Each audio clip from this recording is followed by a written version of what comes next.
Okay, welcome to the October 13th, 2021 Townsend Conservation Commission meeting. The time is 4:01 and I'd like to open the meeting, call the meeting to order under the Wetlands Protection Act and the Townsend Wetland Bylaw.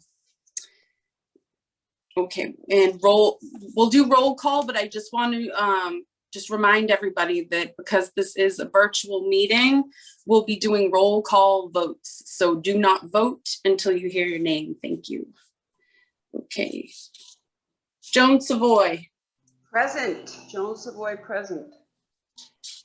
Ann LaQueer. Ann LaQueer. Yep, here. Oh, present. James LaQueer. Yeah. James Gates. Present. Present. And Jennifer Eaton, myself, is present. Okay. This meeting is being video recorded. Is anyone else recording right now? No? Okay. So chairman's and additions and deletions. I don't have anything to add or delete. So we'll go to 1.4 agents report. So in Jessica's agent report, she has 6 building permit sign-offs. 197 Pierce Road, 22 New Fitchburg Road, 17 Shirley Road, 69 Highland Street, 203 Main Street, and 55 Maplewood Drive. She's returned the 2 referrals to 18 regarding 18 Main Street and the referral for 203 Main Street as well. We returned our BOS license renewal disclosure, and there was a 11 Redwood Street septic sign off. And congratulations to Jessica. She's completed her MACC orientation. And that looks like about it. Yes, Madam Chair. Yes. He has a referral for 5 Turnpike. Yes, it's pending our second review. We'll get to that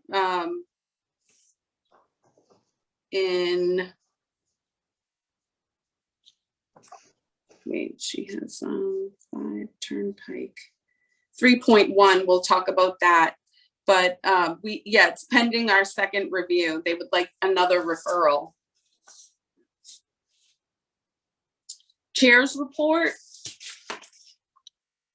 1.5. I just have Cemetery and Parks has completed the project at Adams Dam. And I'd like to say thank you to Roger and everybody at Cemetery and Parks. They did a great job. If anybody would like to go check it out, it looks awesome. They've installed the gate and the boulders, and the project is just awaiting signage. Jennifer, don't they still need to install the wattles? That's right. They still need to install the wattles. In November when they can. Yeah, that's right. That's right. It was out of season. Okay, 1.6, review and approve the meeting minutes from 9/8/21. We didn't receive the meeting minutes from 9/8/21, so we will move that to the next meeting. So can I get a motion to, do we need a motion to move that to the next meeting? No, but so James, you're Yes. Those are yours, and I'm actually tonight, James. No, it's James, Jen. No, James, Jen, Joan. So Jen, you're due tonight's minutes. Yes. I'm still working on those and I will have them for the next meeting. No, And weren't you doing today's? Or is it my turn? It's your turn. It starts over. Thank you. And I will get them to you guys before the next meeting. But wait a minute, James, Jen, Joan. Anne.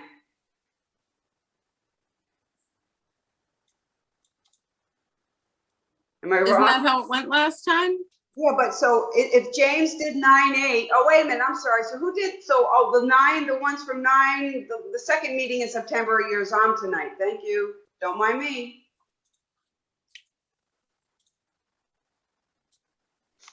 Okay.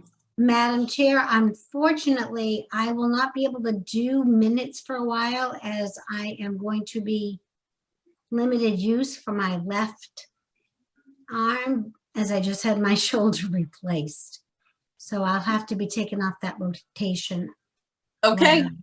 We will Okay. take you out of the rotation. Thank you.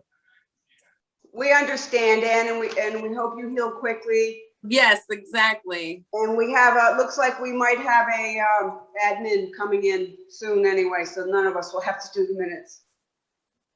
Thank you. That's much appreciated. Okay, so it's 4:08 and we have a hearing at 4:10. The applicant is Estella Borneman, 51 Emery Road, and the project is to remove 25 plus large pine trees on Pond's Edge in the wetlands. And I don't know if we have, Stan is here. Hi, Stan. Stan's not Emery Road, right, Stan? No, I'm not, no. He's not, no, that's not his hearing. So we don't have the applicant from Emery Road. I do, however, have some comments that Jessica had submitted before the meeting regarding 51 Emery Road. It's an RDA. And she has per town wetlands bylaw, section 138(7)A, 4F, selective cuttings of trees is not considered alteration of a resource area or buffer. So filing an NOI does not seem necessary in her opinion. She would recommend a negative determination, given the proximity to the pond, maybe a -3, with the conditions to have a tree professional evaluate the trees to see which ones are a hazard and which aren't posing a threat. And finally, replant as deemed necessary by CONSCOM to promote habitat for wildlife and act as runoff barriers. Madam Chair, do you have to open this hearing officially? Yes, I'm gonna open the, I'm gonna open the hearing. Let's open the hearing. 4:10 at the, but we received word that the applicant is not gonna be able to make it tonight. So should we open the hearing or should we just continue it?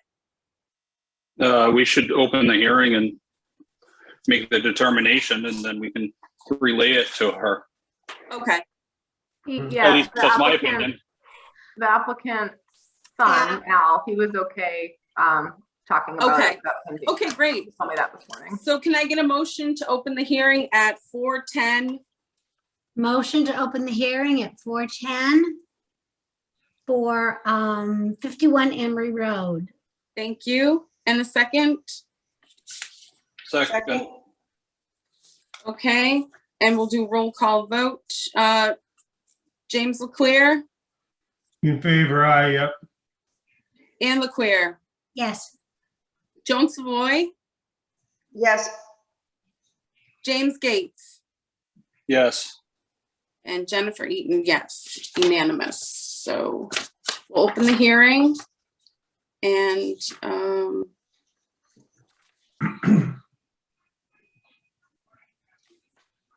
Okay, so there was a recommendation from Jessica to evaluate the trees to see which ones were a hazard, because they want to cut down quite a few.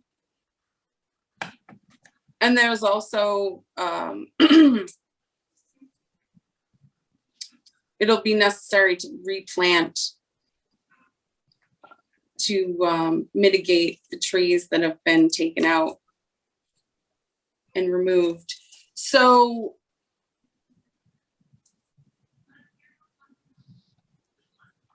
I move that we issue a negative determination 3 for 51 Emery Road with the conditions that a tree professional evaluate the trees to see which are a hazard to humans and dwellings there versus pruning, and also we'll issue a replanting scheme mitigation.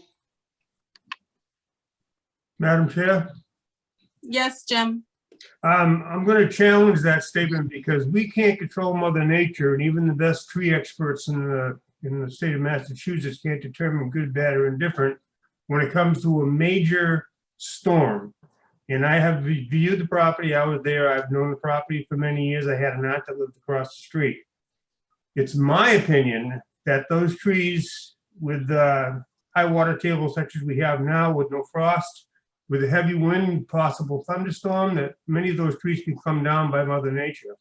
It would be my recommendation that if we're going to do any actions there, that we allow the guy to take those trees down. But because it's a residential property, why should we have them put the trees back in with the house being probably within 30 feet of the water? I agree with Jim. Pine trees like that, they're no good, and they're going to cause a lot of, if they do fall over, there could be a lot more disturbance to the soil than, cutting them.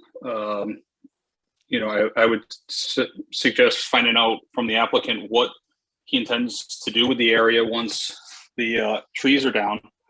But, saying a tree professional, he could have anyone go in there.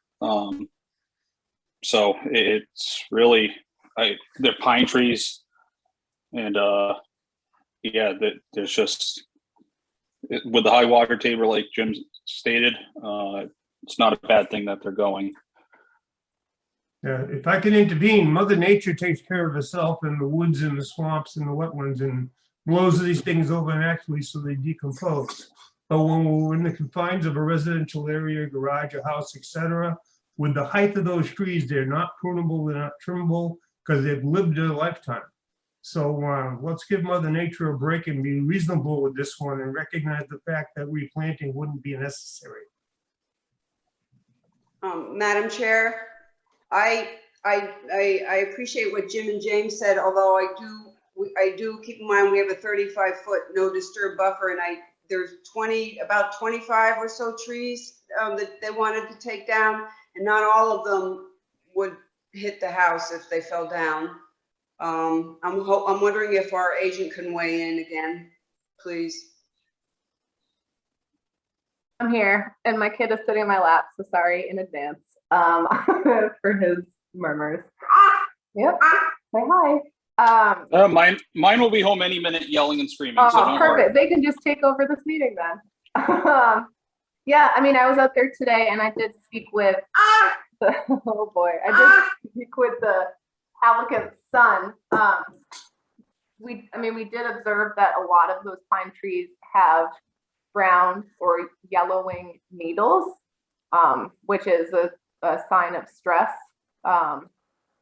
So I know that he did indicate that there's a sinkhole under one of those trees, the exceptionally large one, and being right there on water's edge too, it could definitely do some damage. I know just in general, those, like Jim was saying, all the branches are very high up, so it is kind of hard to know where they might drop if they were to fall or get broken off by a storm. So, I mean, it's, like I said, for the bylaw, selective cutting is allowed. And no, they would not be required to have to replace what they cut down either. It is just I think the applicant himself was probably the first one. I wasn't at the initial meeting, but I think he at least offered to replant, sort of in good faith. So that would be your call. But I mean, for my own recommendation or my own opinion, I would be okay with it going either way.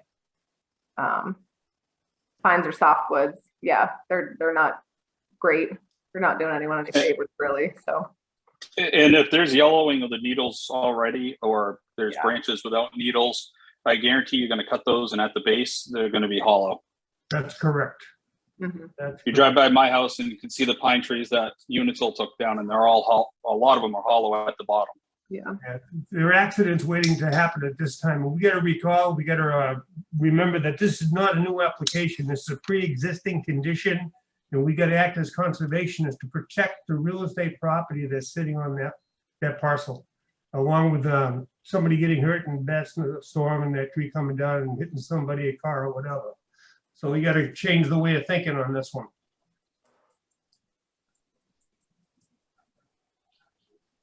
Anybody And else? if those trees are that big, I wouldn't surprise me if they bring a crane in. And I don't know if maybe they should do it in the winter when the ground's frozen too, for less disturbance. Well, that's a good That's a good idea, idea, James. James. That's a very good idea. yeah. He did say that they were going to bring a crane in. They have to come down with the crane. There's no room.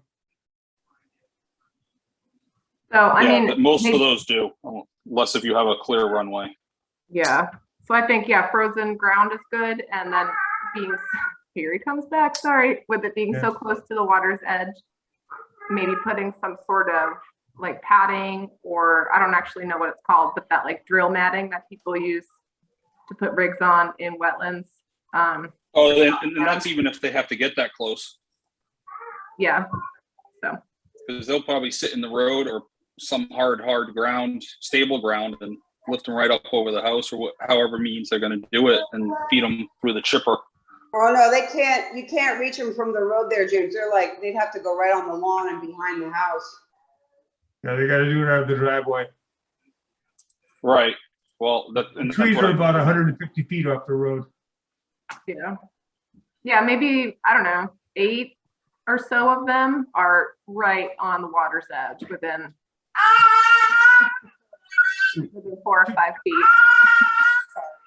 To add to The James, rest are not. to add to James's comment, I'm 100% in favor of that, because if they were to do it per se in January or February with an ice cover on the water, the people that are removing those trees would be able to make sure they pick all the limbs and all the sawdust the best they can for the cleanest job site next to the wetlands the way it is. Valid point. That is a good point. And any waste that is left over, it's not going to be just a clear cut where they're going to have a lot of waste. So any sawdust will decompose. And then what would be the time frame that we're talking about? Like, have When it the done by typically March? You could go, you can kind of follow the National Heritage guidelines where it's November, I think 6th or something, to March 15th or April 1st. I think it's April 1st, but you just put in there, the ground has to be hard, frozen, whatever, however you want to, because there's different stages of frost. Okay. Madam Chair, I rescind my motion. Okay. Motion rescinded.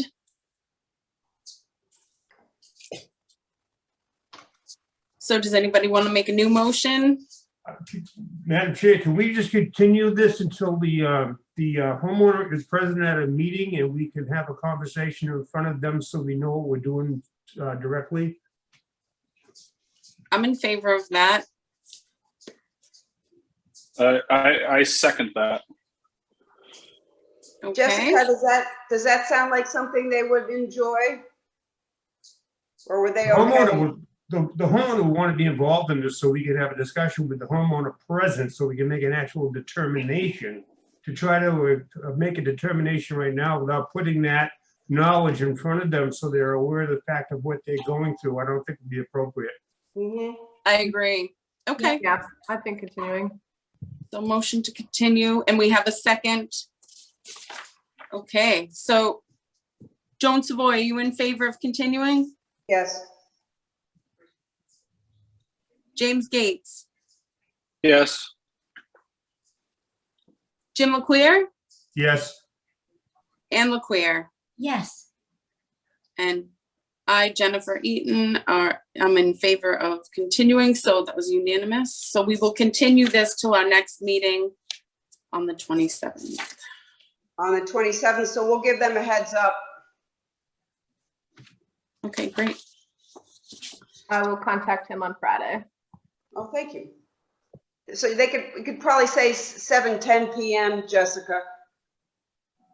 All right, can do. Okay. Okay. That brings us to 3.1. Discuss 5 Turnpike Road and draft referral comments on their new plan to forward to the planning board. So there's new information that's come in. Did everybody receive any of the information that we got from Yes. the yes. abutter? Oh, no, No, Ann? I don't believe we did. But I might have missed it. Okay. Jessica, you sent that out to us, did you not? Did, but I'm looking back to make sure I got everyone. I should have gotten everyone. with the hectic stuff going on in our life, we could have missed that one, so that could be our fault. Okay. Yeah, I did forward it to you guys on Friday, October 8th, around, let's see, time of day, so you can find that. Thanks, Jessica. Appreciate Yeah, it. no problem. I know I sent a lot on Friday. So. Okay. Well, I have some comments from Jessica. Jessica, is it okay if I read your comments Yep, that's fine. for 5 Turnpike? Yep. Okay, great. So the revised plan has better placement of the proposed parking spaces to reduce the stormwater runoff than the previous plan version. And they've implemented some stormwater runoff controls and an O&M plan, which will be key because they weren't being maintained previously. The applicant did not consider tree plantings as COSCOM previously recommended and continued to recommend a line of shrubs and saplings, potentially with the stone infiltration boundary in the northeast corner of site along approximate existing contour 298 to further minimize downslope runoff.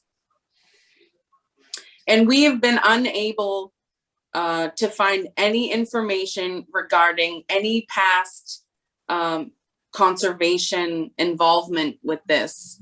There was an abutter that complained, that had, there was an abutter who had said there was some sort of an agreement with the Conservation Commission, but we can't find anything to substantiate that in our town files. We've been through the entire, any possibility, we can't find anything on it. Madam Chair, Yes, do we know when that property was built?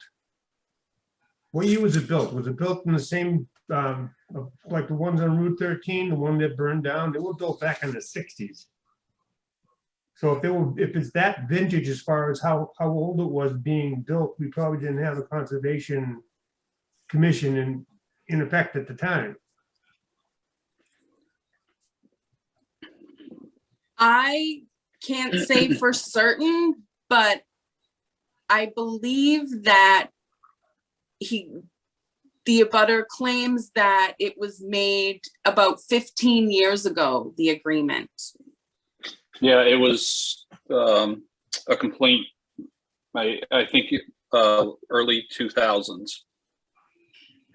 And I can't find anything in the files. I know I've tried to reach out to some people who might have been on the commission then who would have even known, and I can't find any evidence of any agreement with conservation.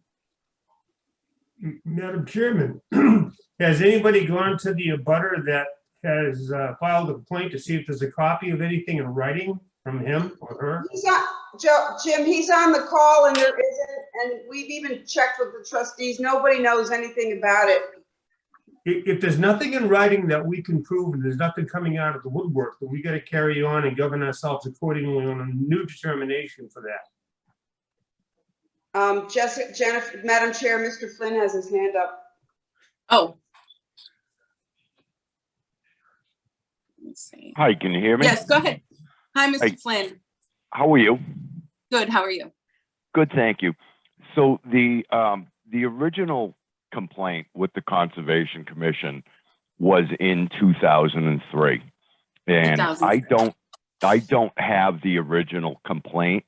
However, I did send Jessica the information that I did have about that complaint, as well as the information that I had, because in conjunction with that complaint, we did file a complaint with the Massachusetts Department of Environmental Protection, and I do have that file number. Madam Chair, Okay. if I may, and Mr. Flynn, a complaint is, if you want to resubmit a complaint, but if we don't have an actual agreement or anything in writing that was a response from the Conservation Commission, we're gonna have to start new action. Am I correct, Madam Chair? That's correct. We don't have anything to enforce. Okay. We don't. Yeah, as far as the Board of Trustees, Laura Schifrin was intimately involved with each one of those meetings. But we have nothing in writing that was a contract, if you would, or an agreement from that time. So we have to start in present day situation. All right, I understand that, and that's fine, because the pretext for that original complaint, nothing has changed.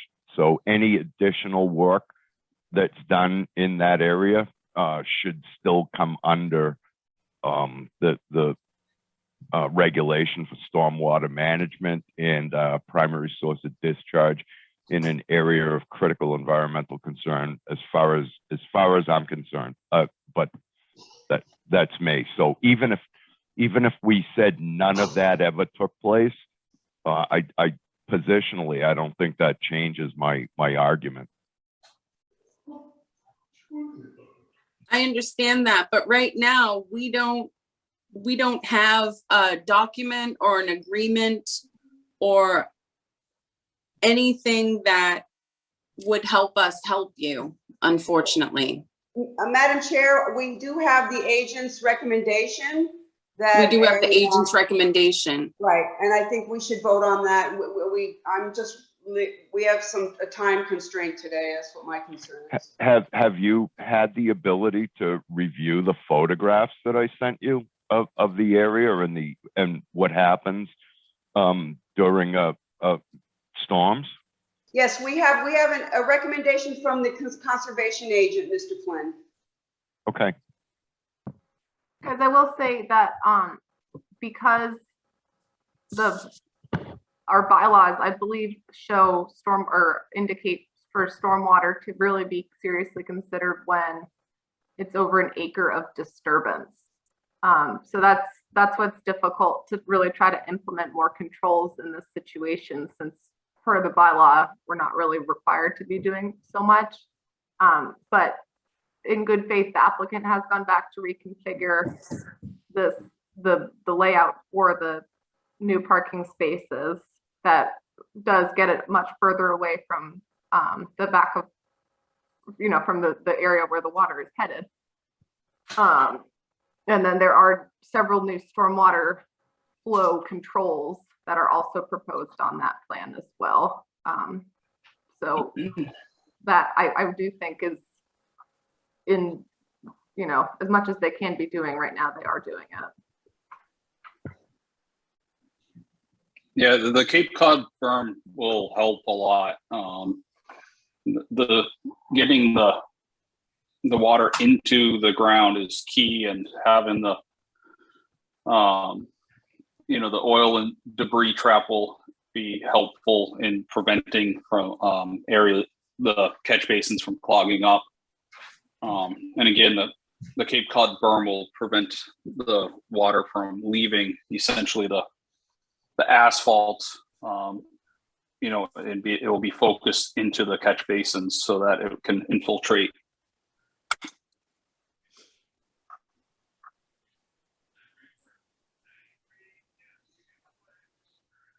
And I'm looking at the letter right now, and one of the complaints Mr. Flynn stated was all of the stormwater from the apartment complex flows downhill into a single catch basin, which is understandable without proper curbs. So the Cape Cod curbing will help that significantly. And I know Stan's on the call, and I hope if he needs to chime in, please do. Since this isn't a public hearing, I probably shouldn't make any comments until we have them. Unless you ask me to comment on it, then I guess I could. Madam Chair? Do we want to hear Stan's comments on it? Do we want to ask him for his comments? Yes. I would just add that I know you have time constraints, and this will all be brought up at the site plan hearing for the planning board. I think all you're doing right now is giving your recommendations, or whatever they are, they'll be discussed at the planning. Okay. I only say that because I know you have some time constraints. Thank you. Thank you. Well, Okay.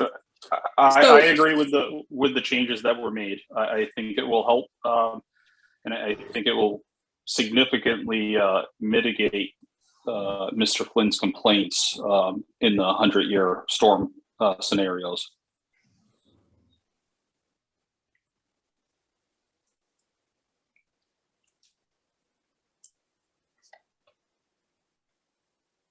So does anybody have any other recommendations on the comments that they want to draft for the referral? I think it's time we move the motion until our next meeting. Move something until our next meeting. Well, we have to submit the referral by when, Jessica? I believe planning's meeting next Monday to discuss this, so we do need to. We have to actually submit, Yeah. We have to come to terms with what comments we're gonna submit for the referral, because it does have to be, we're up against a time constraint with that. We can't. Madam Chair, I recommend we go with Jessica's comments, continue to recommend a line of shrubs, saplings, potentially with a stone infiltration boundary and northeastern corner of site along approximate existing contour 298 to further minimize downslope runoff. I second that. Okay. So this would be to add Jessica's comments to the referral. Okay, James Gates, are you in favor? Yes. James LaQueer, are you in favor? Yes. Ann LaQueer, are you in favor? Yes. Joan Savoy, are you in favor? Yes. And I, Jennifer Eaton, am in favor. That was unanimous. Okay, so we will add Jessica's comments to that. Okay. 3.2, 6 Ball Road, discussion of site walk observations made morning of 10/13/21, conditions of the wetlands pond there, status of compliance with the order of conditions issued on 1/22/2020 and filed 9/29/21, etc. Okay, so myself, Joan, Jessica, and James Gates were all on the site walk this morning. Jim and Ann LaQuere, you weren't there. So does anybody want to discuss their observations? Who would like to go first? Could I make a couple of comments first, Jennifer? Of course. I'm looking at the plan now, and as I just found out recently, we talked about today, that actually was an existing fire pond that Yeah. should have had periodic maintenance over the years, which it didn't. So the bottom had quite a bit of sediment. And I'm looking at the plan, and I think what we saw today, the water level was, I'm just looked by eye, like maybe 6 feet below the top of the bank where the wetlands were. And when we surveyed that just about a year ago, the water level was 5 feet below the bank. So I really can't say how much water they actually sucked out of there. It looks like the water level is pretty close to what it was. So I don't know how much they sucked up, but I'm just giving you that as information because I'm looking at the plan right now, and that all those cattails, the water was not up to that level. It was about that of where cattails were. And the other thing we did observe today, that for the majority of that site, most of the root. Oh, Stan, we lost you. I can't hear, yeah. We can't hear him, yeah. I fell asleep or I leaned too far back or something. I think we saw on a lot of that slope that was disturbed, the cattail, the root masses are still there, and I think they come back pretty quickly once they're done there. And I think it's a benefit to the town for them to actually muck that thing out and clean it out and get the hydrant in there correctly. Well, actually, Madam Chair, would you read the agent's comments, or Jessica? Of course. Because she has comments about that dredging.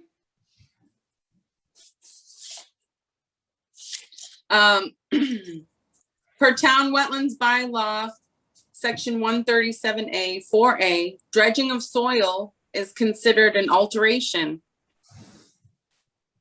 2, per Conservation Commission bylaw 150-3, dredge is to clean, excavate, either temporarily or permanently. 3, since this pond is an important aspect of the overall project, I would recommend the applicant submit a new or revised NOI with more detail on the dewatering, dredging, the bottom material, and how they plan to return the pond to its natural, normal state. And then the CONSCOM will issue new or revised order of conditions. I would recommend this gets completed prior to allowing work to continue work at this site. Madam Chair, I make a motion, we accept the agent's recommendations and request a new NOI for the fire pond at 6 Ball Road. I second that. Okay. Discussion. Could we amend the existing order of conditions, or would you like a new notice of intent? Jessica is recommending a new or revised notice of intent.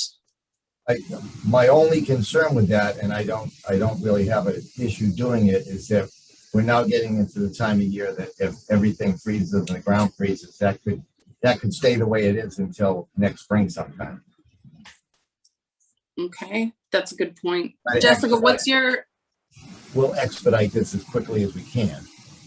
Yeah, I think if we can expedite it, if not, at least at minimum, the current order of conditions, I think somewhere in there is a provision or a condition about, stockpiles or, earth material is exposed for 60 days or something longer than that, then it could be reseeded and covered, something like that. So worst case scenario, which we don't want, but worst case is that you just kind of sort of button up the site and then start again in the spring. Okay.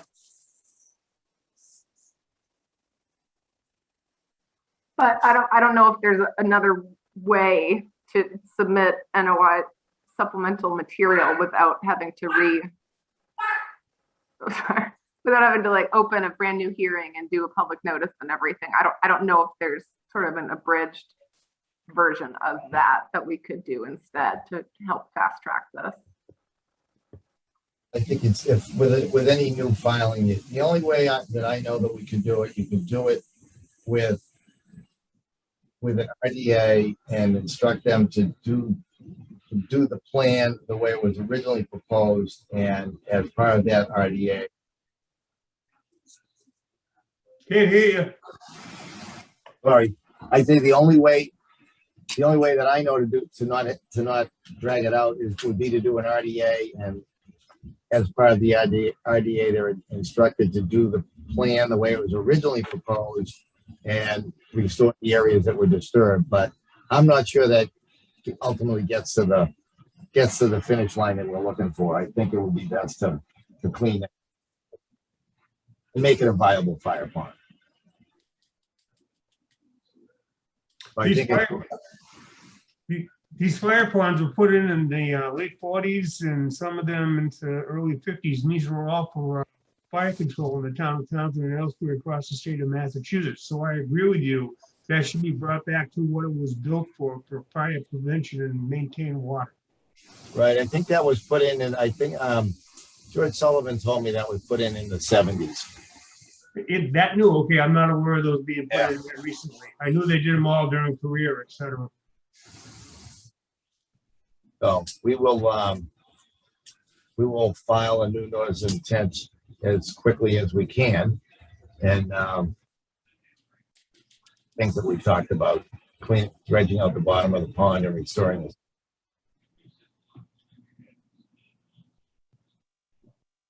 You get a bad microphone there. Yeah. It keeps cutting out. Well, So Stan, you would agree that you will submit a new notice of intent with more detail on the dewatering, dredging the bottom material, and how, and a plan to return the pond to its natural normal state? yes, Okay. I make that motion. We have the motion. We have a second also, don't we? Did we get a second on that? I'll second because we don't remember. We don't remember that. Okay, okay, thank you. Okay. Joan Savoy, are you in favor? Yes. James Gates, are you in favor? Yes. Jim LeQueer, are you in favor? Yes. Ann LeQueer in favor? Yes, And Jennifer Eaton is in favor. That was unanimous. Okay. All right, great. Thank you, Stan. you're welcome. Okay. Now we can move on to 3.3. Discuss and vote on paying recent MACC class invoices for the agent and commissioners. For those who submitted their invoices for the, what is it, 6 classes? Madam Chair, if I may, we've got 6, some people less, some people more, but I put together the warrant. So Jennifer Eaton took classes, Jessica Consalvo, Joan Savoy, James Gates, we have taken or will be taking, and the total is $1,430. These are Massachusetts Association of Conservation Commission fundamental courses, 101 through 105 plus some additional. So I make a motion that we vote to approve payment of these invoices for $1,430. second. Okay. So to approve the invoices for MACC classes, Joan Savoy, are you in favor? Yes. Jim LeQueer, are you in favor? Yes. Ann LaQueer, are you in favor? Yes, And James Gates, are you in favor? Yes. And Jennifer Eaton is in favor. That was unanimous. Okay, and good luck to everybody taking the classes. Correspondence. We have, I would actually like to add something to correspondence. Did everyone get a letter? Did everyone get a letter forward to them from Tom Rebula from DEP regarding Emery Row and South Row Road? Yes. I did. So we have to vote for you to add a. Yes, I'd like to get a motion to add letter from Tom Rebula to correspondence. Madam Chair, I make a motion to add a overview of the DEP letter received from Tom Rebula for make it item 4.1. Okay, motion to add item 4.1 to correspondence. Can I get a second? second, Nice. Okay. James Gates, are you in favor? Yes. Jim LaQueer, are you in favor? Yes, Joan Savoy, are you in favor? Yes. Ann LaQueer, are you in favor? yes. And I, Jennifer Eaton, am in favor. We will add that and review the letter. Joan, do you have the letter? Do you want? Quite simply, Mr. Rebula asked for more information from the applicants. That's all. Regarding, The development. and the, yeah, was it something with the flagging or delineation? He wanted more information on lots 1 and 2, septic, and some questions about the flags. The numbers weren't jiving on the different plans. Okay, so he's awaiting that from the applicant. That's lots 1 and 2 on South Row Road. Okay. May I Okay, have his name again? Red Miller? Rebula. yes. I didn't hear you. Rebula, Thomas Oh, okay, Rebula. R-E-B. Thank you.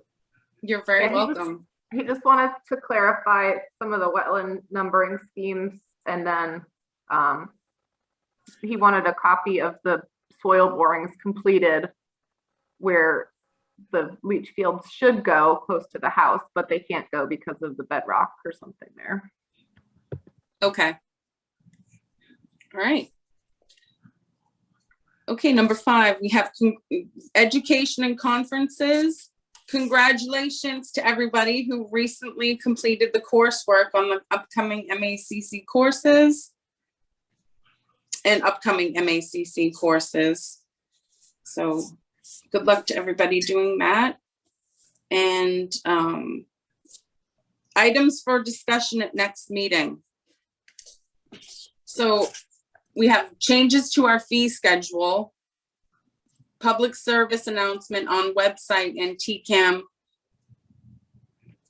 We're still waiting for the possibility of the Squanicook Greenways hearing, and we'll be updating our legal notices, protocol, and procedure.